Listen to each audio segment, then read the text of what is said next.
Hello, hello, hello, DJ B once again. Today we have this Reolink camera, and what we want to do is, so this camera basically works with its own storage right here in the bottom. You can open it up, do its own storage. It's got an app, all of this crap. But I want to add it to my DVR. The reason I want to do this because I have a bunch of QC cameras. They all went bad. I got about 3 of them that are bad. 2 of them are in front of me. I try to open them up, try to fix it. I'm still haven't solved the issues. They get very hot and no video. Anyway, so what we want to do is we want to make this work with my existing DVR, which those are my cameras up there. But the issue is, right out of the box, the network configuration on this thing doesn't allow you to do that. So what I did is I pulled an IP. So I just want to show you guys the setup that I have here. So I got power. It doesn't come with a power adapter, right? But you could get any 12 volts, plug it in. And also I got connection directly into my switch. Right there, there's a switch. I have a switch which is like, let's see, this is like a 2.5. You can see the brand name right there. So this is not a PoE. Because it's not PoE, I had to add additional power to this. So that's how I got it to work on my network, and I used the app to kind of get it started. But on the app itself, you don't have a lot of network settings. You want to get to the PC. So for me in the PC, I got a local IP, and I connected with that local IP, and I got my network configuration. And here is where I'm going to enable all of the ports that I need, right? So for me, this is very special right here in the bottom.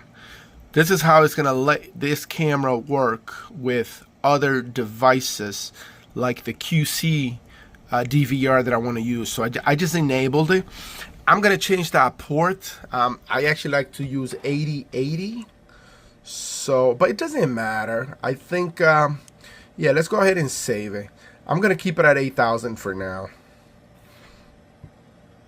So it's saving. So I got the cameras pointing at me. But what I'm going to do is I'm going to detect it in the DVR. So I'm going to search for camera under camera registration. And what I want to do is, I see it up here. It's probably this, yeah, it's this top one here. So we're going to go ahead and add it. So now it should show up. As you can see right here, it says invalid username and password. So we're going to go ahead and edit this. Yep, we're going to leave that port. So now I'm going to change my password. And I'm going to put the password that I use. Okay, got my password, and now save it. Oh, you can see it's already working. So let me get out of this screen. But that's it right there. You can see my freaking belly. So yeah, there we have it. So our camera is working. I have it on my computer. I can use it on the app and also on my DVR. The most important part is, the reason I want it on my DVR is so I could record directly to my hard drive. So I'm going to be using the hard drive on my DVR.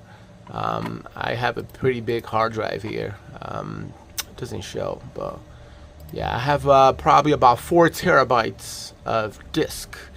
So I'm going to use that to, ooh, maybe if I scroll forward, you'll see it. Yep, there you go. So yeah, I got 2 4 terabytes disk.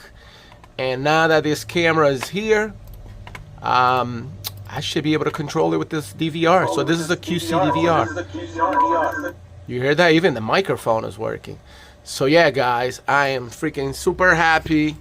I got this thing working. Now I'm going to go ahead and mount it in place where I want it to be. But if you are trying to do the same thing, don't give up. It's not easy. It's a little hard, but you want to connect to your camera via the browser. I'm just going to kind of walk you through it. Hit the settings. On the settings, you want to go to network.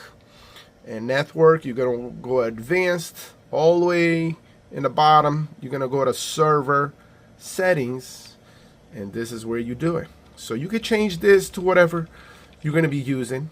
But for me, like I said, this was very important, and that's how you get this to work.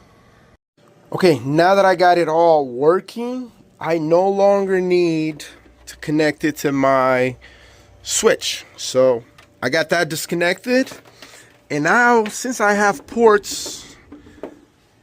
extra ports in the back of my DVR, guess what? I just connected to one of the ports, so now it's getting PoE directly, and as you can see, now I have it connected directly. I don't even need this power anymore because now I got PoE power right from my DVR. And of course now it's not gonna work through the app anymore, but I only needed the app just so I can enable all the configurations because it doesn't come out of the box. So now we're going directly to my DVR, and as you can see, it should be right down here. There you go. Even says the name of the camera. So yep, right here, Reolink TrackMix as device name. As you can see, it's set up right there. Now I could just give it a camera name, just so you know it's labeled. But yeah, look at it, it's right here. This is the camera. Let's get out of this screen. Here we go. As you can see, microphone gets pretty echoish, but yeah, my system is all set. Even got time and date right there, which is great. But yeah, I'm gonna be customizing this to be similar to my other cameras. But yeah, that's it. Like, subscribe. Let me know if you have any questions. If you buy one of these cameras, you want to install it to your own DVR so you don't have to use the camera software or the memory stick or the memory that it comes with. If you don't want to do that, you want to plug it directly into your own DVR, that is the way to do it, guys. So once again, thanks for watching. Like and subscribe. DJ AB signing off.